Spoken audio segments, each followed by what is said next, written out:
Reading from Teachings of Lord Chaitanya.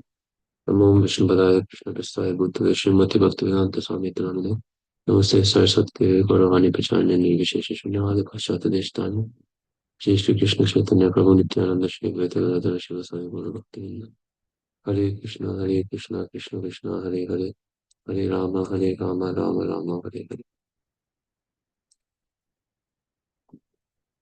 The Lord continued to explain that in this way many thousands and millions of living entities are wandering within this material world. Some of them, by the grace of Lord Krishna and the spiritual master, can get the seed of devotional service.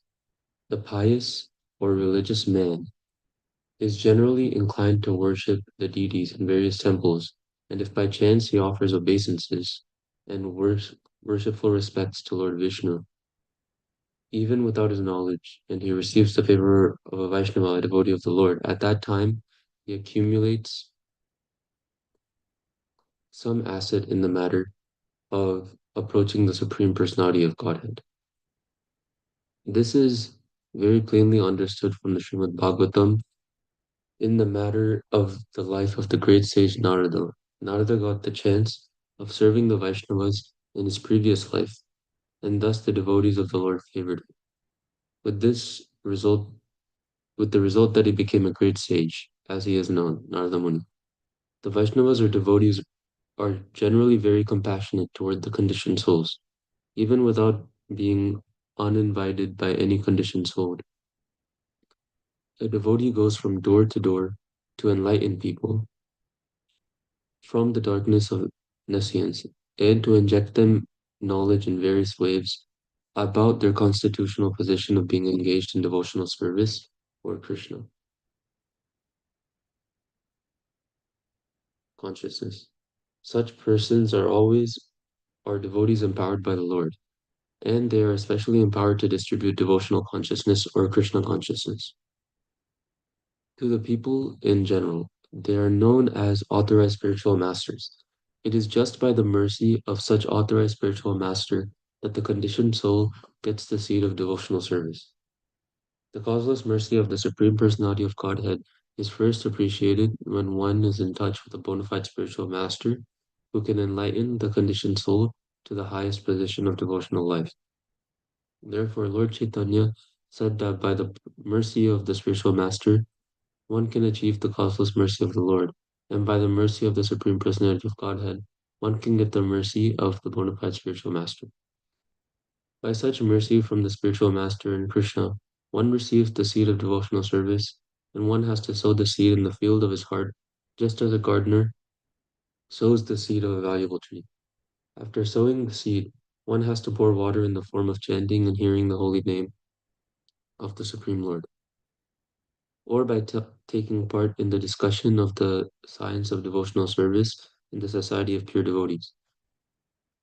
When the plant of devotional service sprouts up from the seed of devotion, it begins to grow freely.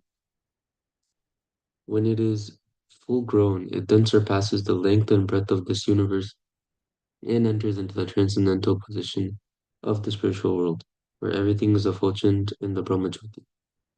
The plant penetrates even the Brahmajyoti and then gradually enters into the planet known as Golok Vrindavan. And there the plant takes shelter at the lotus feet of Krishna. That is the ultimate goal of devotional service. After attaining such position, the plant produces fruit, which are known as the fruit of love of Godhead. The devotee or the transcendental gardener has, however, to pour water on the plant daily in regulation by the process of chanting and hearing. Without chanting and hearing, or without pouring water on the root of the plant, there is every chance that the plant becoming dried up. The Lord continued to say that there's another source of danger while pouring water on the root of the plant. When the plant of devotional service grows, some animal may come and eat the whole thing or destroy the plant, just like the animal also destroys an ordinary plant. And when some animal takes the green leaves of the plant away, the plant generally dries up. So one has to take precaution about plant of devotional service not being disturbed by other animals. An animal is used to refer to offenses unto the pure devotee of the Lord, which is called Vaishnava Aparadha. This offense unto the pure devotee is compared to a mad elephant, as a mad elephant, if it enters into the garden, causes tremendous loss to the plants and trees. So in the devotional discharge, if there's any offense unto the feet of the pure devotee, it creates it creates havoc in the matter of advancing in devotional service. Therefore, one has to defend the plant by fencing it properly. One has to take care while discharging devotional service, not to commit any offense to the pure devotees. If one is cautious in the matter of not committing offenses unto the pure devotees, then the plan of devotional service is properly protected. Offenses are of 10 kinds. They're also known as offenses unto the holy name. The first offense is to blaspheme great devotees who have tried to spread the glories of the holy name all over the world. If one unnecessarily envious of a devotee who is trying to spread the holy name all over the world in execution of the order of a spiritual master, such a rascal is the greatest offender at the feet of the holy name. The holy name of Krishna is non-different from Krishna, and Lord Krishna cannot tolerate such offenses as to decry a pure devotee who is spreading his holy name all over the world. The second offense is to deny that Lord Vishnu is the absolute truth. There is no difference between his name, quality, form, pastimes, and activities. But one who sees a difference between these different functions of the Supreme Lord is also an offender. In the same way, the Lord being supreme, nobody is equal or greater to the Supreme Lord. Therefore, if anyone thinks that the Lord or his name is equal to the personality of some demigod, he is also an offender. Such a conception of equality between the Supreme Lord and the demigods is not very congenial to the performance of devotional service. The third offense is to consider the bona fide spiritual master as one of the common men. The fourth offense is to blaspheme the Vedic literature and corollaries of Vedic literature, the Puranas. This defense is to consider glories of the holy name as an exaggeration. The sixth offense is to imagine a perverted meaning of the holy name. The seventh offense is to commit sinful activities on the strength of chanting the holy name. It is understood that by chanting the holy name, one is freed from sinful reactions, but that does not mean that one should perversely act sinfully on the strength of chanting the holy name of the Lord. That is the greatest offense.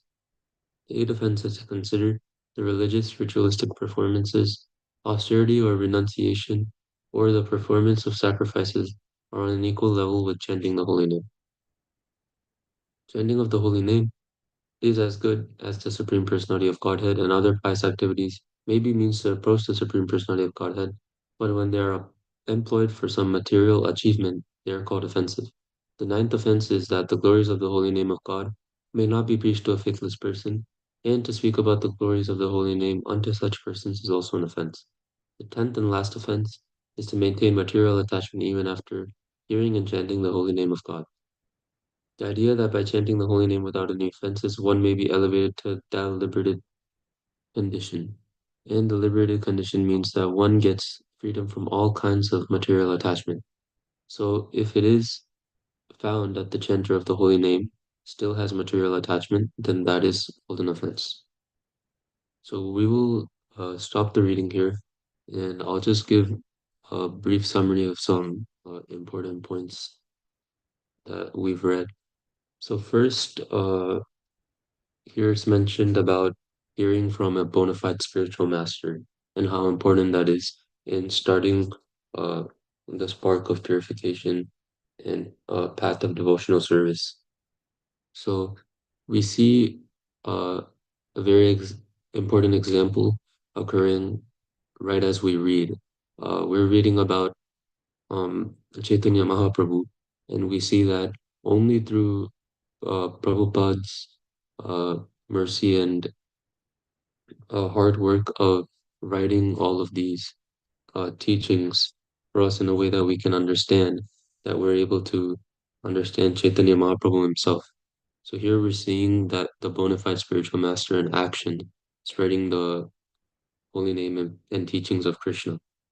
So we can see that without a bona fide spiritual master, there's no way that we'll actually be able to understand spiritual knowledge. And it's also important that Bona fide spiritual masters come from a line of disciplic succession that is certified.